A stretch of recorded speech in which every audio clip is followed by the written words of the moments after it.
Bonjour et bienvenue à tous. L'actualité congolaise, c'est maintenant sur Flora TV News.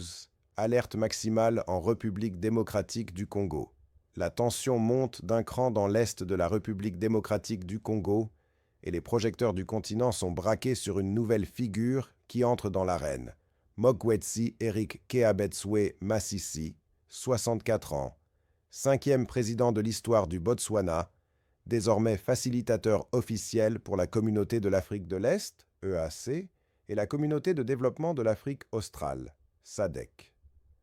Vous suivrez la conclusion du conclave de l'ensemble de Katumbi tenu à Bruxelles-Danz ce journal, l'ombre de Joseph Kabila, qui plane partout, et la victoire des léopards de la République démocratique du Congo contre l'Angola. Cette nomination historique a été décidée lors d'un sommet virtuel d'urgence le 13 août. Masisi rejoint un panel impressionnant. William Ruto, Emerson Mnangagwa, Olusegun Obasanjo, Uhuru Kenyatta, Sahle-Work Zewde, Catherine Samba-Panza et Kgalema Motlanthe. Leur mission: fusionner les processus de paix de Luanda et Nairobi pour tenter de résoudre l'une des crises les plus explosives du continent. Mais, pendant que ces leaders discutent, sur le terrain, c'est l'enfer. Des combats, des morts, des déplacés et des populations prises au piège. Kindu. Le choc. Jeudi matin, Kindu s'est réveillé au son des balles. Des échanges de tirs intenses entre FARDC, police nationale et miliciens Wazalendo ont plongé la ville dans le chaos. Tout est parti d'une altercation avec un général autoproclamé, Saddam, à la suite d'une querelle autour d'un incident nocturne. Routes barricadées, population terrorisée, commerce fermé. Kindu est devenue une ville fantôme pendant plusieurs heures. Résultat, couvre-feu immédiat de 20h30 à 5h, bilan provisoire, morts, blessés, disparus et des dégâts matériels considérables. Les autorités parlent d'une situation sous contrôle, mais la peur rôde toujours. Lubero, accalmie fragile, détresse humaine. Au nord Kivu, dans la chefferie de Baswaga, une partie des habitants osent revenir après les violents combats entre FARDC, UPDF et miliciens Maï-Maï. Mais c'est un retour amer. Villages détruits, champs abandonnés, des milliers de déplacés sans aide humanitaire. L'administrateur du territoire, le colonel Alain Kiwewa Mitela, tire la sonnette d'alarme. Malnutrition, manque de kits scolaires à quelques semaines de la rentrée, familles entières à bout de force. Un drame silencieux qui ne fait pas la une, mais qui ronge le territoire de Lubero. Ituri, l'enfer continue en Ituri. Les combats de ce 13 août entre FARDC et miliciens de la CRP et de la Codeco ont viré au cauchemar. 7 morts, plus de 20 blessés, et une série d'attaques d'une violence inouïe. Villages incendiés, boutiques pillées, déplacés massacrés ou contraints de fuir une nouvelle fois. À Lopa, 60% de la population qui venait à peine de rentrer a déjà dû reprendre la route de l'exil. Les habitants accusent l'armée de laisser les miliciens agir. Les FARDC, elles, démentent catégoriquement. Mais le doute et la peur s'installent.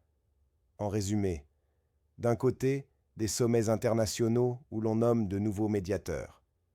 De l'autre, un terrain miné par la violence, la peur et la misère. La grande question reste, cette nouvelle équipe de facilitateurs parviendra-t-elle à ramener la paix dans l'est de la République démocratique du Congo? Ou est-ce un énième espoir qui s'éteindra dans le fracas des armes? Où est Joseph Kabila? Au Congo-Brazzaville? Dans le Grand Katanga? À Kalemi? Dans le Maniema? Ou peut-être à Maluku avec les Mobondo? Personne ne le sait vraiment. Ce qui est sûr, c'est que son nom seul suffit à semer l'agitation. Pour le pouvoir de Kinshasa, sa présence est une énigme, un véritable casse-tête. Un jour, on le dit à Brazzaville. Le lendemain, on le voit dans le Katanga. Et chaque fois, c'est la même réaction.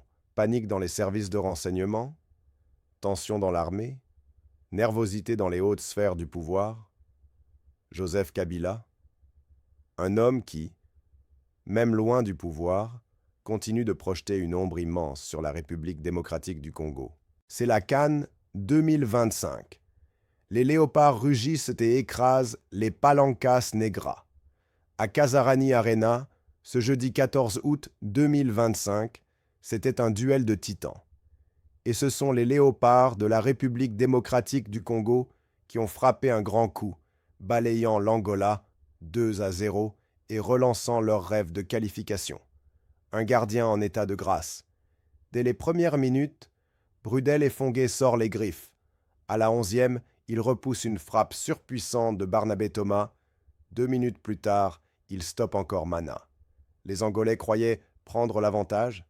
Ils sont tombés sur un mur. La République démocratique du Congo impose son jeu solide, discipliné. Les hommes d'Otis Ngoma posent leur empreinte. Miché Mika gratte, relance, ose même une frappe à la 17e. Kabwit met le feu dans la défense adverse. Kitambala tente la demi-volée. Mais Dacruz, gardien angolais, retarde l'inévitable.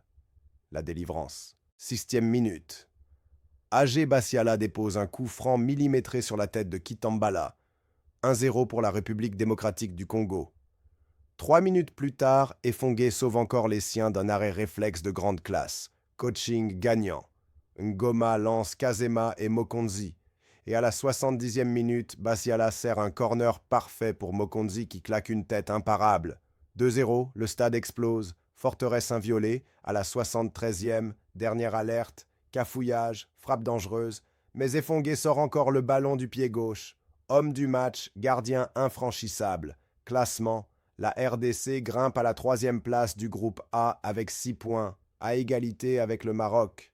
Prochain rendez-vous, choc double X face aux Lions de l'Atlas au Niayo Stadium.